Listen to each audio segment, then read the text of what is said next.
ఏమైంది అట్లా చేయదమ్మా, ఏమైందమ్మా? ఎందుకు తల్లి అలా చేస్తా? అలా చేయను ఫస్ట్ ఏమా, అట్లా చేయొద్దమ్మా. ఆయన ఎందుకు అలా చేస్తా?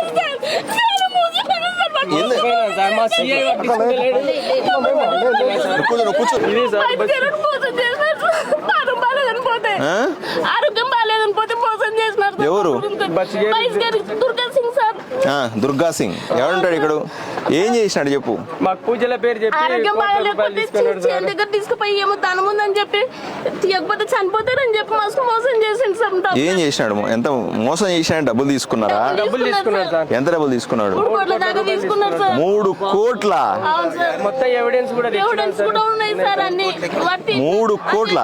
అదేదో అమ్మవారి బొమ్మ తీస్తానని చెప్పి తీసి దాన్ని అసలు నీకు 3 కోట్ల నుంచి వచ్చినాయమ్మా? మరి ఇచ్చినాం సార్.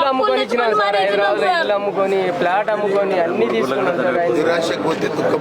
ఇప్పుడు ఉన్నాయి సార్ ఎవిడెన్స్. ఇవ్వకపోతే మీరు చనిపోతారని చెప్పి బెదిరించి మరీ తీసుకున్నారు సార్. 3 కోట్లు తీసుకుని ఏం చేసినాడు? ఏదో సార్ ఏమో చేయాలి పూజ, ఆ పూజలు ఈ పూజలు చేయాలని తీసినారు సార్. మళ్ళీ తీసిన తర్వాత దాన్ని ఇంట్లో పెట్టుకోవద్దు, దాన్ని వేరే వాళ్ళకి ఇచ్చేయాలి అని చెప్పి మమ్మల్ని ఢిల్లీ కూడా 5-6 సార్లు ఢిల్లీ తీసుకుపోయినారు సార్. ఢిల్లీకి? ఢిల్లీకి ఎందుకు? అది ఏదో ఆర్బీఐతోని మాట్లాడాలని, అది ఉండనియకూడదు, ఇంట్లో ఉంటే మీరు మళ్ళీ చచ్చిపోతారని చాలా బెదిరించింది సార్.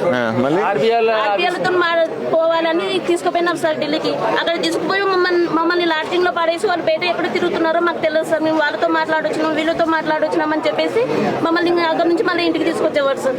పూజల పేరు చెప్పి మస్తు పూజలు చేసింది సార్. ఇంట్లో గర్భసంచి ఆపరేషన్ కూడా అయింది సార్. గర్భసంచి ఆపరేషన్ అయింది. ఇంట్లో భూమిలో ఏమేమో మస్తు పూంచింది సార్. గుడ్ ఆఫ్టర్నూన్, చెప్పండి సార్. గుడ్ ఆఫ్టర్నూన్ అమ్మా. ఇప్పుడు వీళ్ళు ఎవరో బైచిగేరులో దుర్గా సింగ్ అనే ఒక వ్యక్తి మా దగ్గర 3 కోట్ల రూపాయలు తీసుకున్నాడు, ఏదో విగ్రహాలు భయంకరంగా ఏదో తప్పు చేశాడు అని అంటున్నాడట.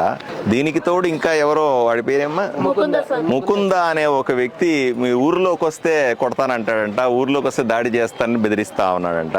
ఈ విషయం మీ దృష్టిలో ఉందటమ్మా? సార్ వాళ్ళు చెప్పిన దానికి మా దగ్గర ఆధారాలు ఏం లేవు సార్. వాళ్ళు చెప్పిన దానికైతే వీళ్ళు చెప్పే దాంట్లో ఎంత నిజం ఉంది, వాళ్ళు చెప్పే దాంట్లో నిజం ఉందో పబ్లిక్ తెలియాలి కదమ్మా. ఇది ఒకసారి మళ్ళీ ఆ దుర్గా సింగ్ ని తీసుకొని వచ్చి ఎంక్వైరీ చేసి అప్డేట్ చేయండి అమ్మా.